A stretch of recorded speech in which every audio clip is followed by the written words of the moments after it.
तो समीकरण बनाना हम सीख रहे हैं। समीकरण बनाने के लिए हमको दो व्यंजकों की आवश्यकता पड़ेगी। ये एक व्यंजक है, यहाँ पर एक व्यंजक हमने लिखा। जब समीकरण कब करेंगे, जब दोनों व्यंजकों का मान क्या हो जाए, बराबर हो जाए। मतलब ये जो बराबर का चिन्ह है इसको इक्विलिटी का साइन बोलते हैं। इक्विलिटी मतलब समता का चिन्ह। ये समता का चिन्ह क्या बताता है कि ये व्यंजक इस व्यंजक के बराबर है, या ये वाला व्यंजक इस व्यंजक के बराबर है। इसको हम एक तराजू से समझ सकते हैं। जैसे हम तराजू में जो पकड़ते हैं ना, जहाँ पर है ना, जहाँ पर पकड़ते हैं वो क्या है, समझो समता का चिन्ह है। और एक जो तराजू है हमारी, उस तराजू में हमने ये वाला व्यंजक लिखा है। मान लो ये व्यंजक ए है, ये वाला व्यंजक क्या है, ए। और दूसरी तराजू में हमने क्या रखा, व्यंजक बी। व्यंजक बी। तो ये तराजू बराबर कब होगी, जब ये दोनों बराबर, इनका वजन बराबर होगा। जैसे तराजू में मान लो कोई भी चीज रखते हैं, इधर हमने कोई सब्जी रख दी और इधर हमने बाट रख दिया, तो हम क्या करते हैं, तुम बाजार जाते हो बोलते हो कि हम मेरे को आधा किलो भिंडी चाहिए, तो क्या करता है तराजू वाला, क्या करता है, आधा किलो का बाट रखता है तराजू में और दूसरी ओर भिंडी को डालते जाता है, और जब वो बराबर हो जाती है तब जाके तोल कर तुमको दे देता है। तो वो जब बराबर होता है ना, जब वो दोनों क्या हो जाता है, जो बाट रखा है उसने लोहे का और उसके बराबर जो सब्जी रखी, जो भी सब्जी तुमको दे रहा है, तो जब वो उसके दोनों का वजन बराबर हो जाएगा तभी वो तुमको क्या करेगा कि भाई ये जो सब्जी का जो वजन है इस बाट के बराबर हो गया है, तब जाके तुमको देगा, है ना, बेचने वाला।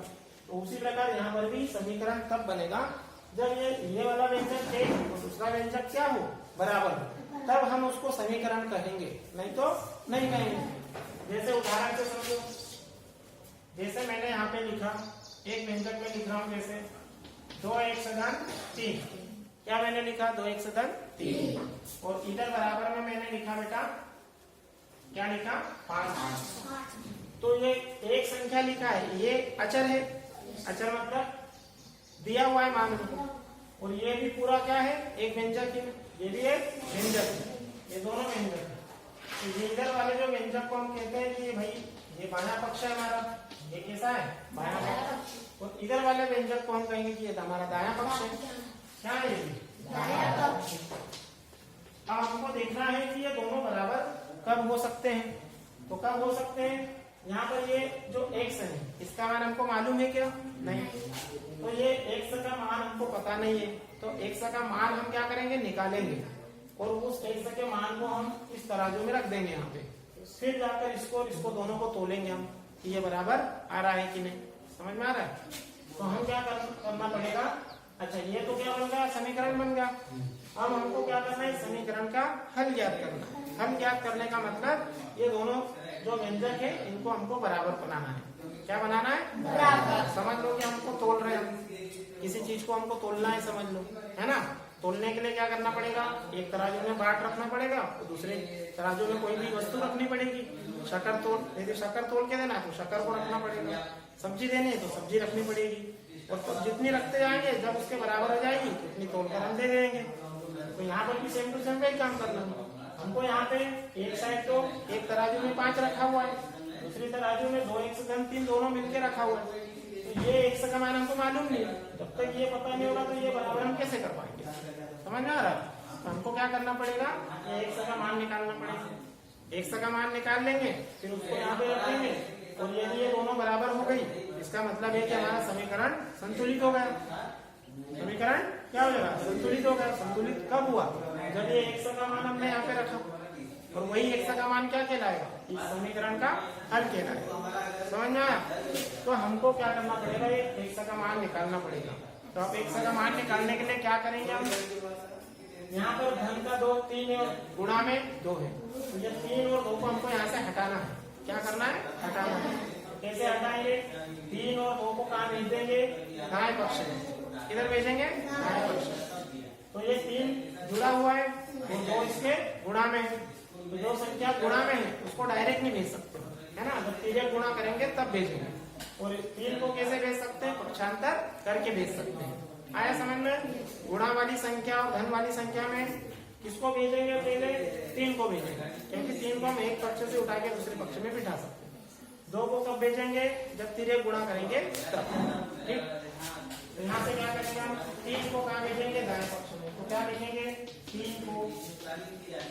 दाएं पक्ष में पक्षांतर अग्रे।